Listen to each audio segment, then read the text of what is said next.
પડદો દેખાય છે એટલે છોડીને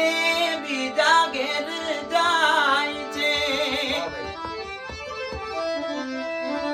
મેં વિચાર્યું તું હગઈ તોડી નાખશે મારા માટે હું ખોટો પડી ગયો જોઈ મહેંદી તારા હાથે એને ચડશે વરમાળા મને ચડશે ફૂલમાળા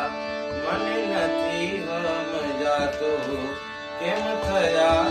એ વિધાતા હો મરજીથી પરને ને મજબૂરીનું બોલું હવે જોયું નથી જાતું તારા લગ્નનું ટોળું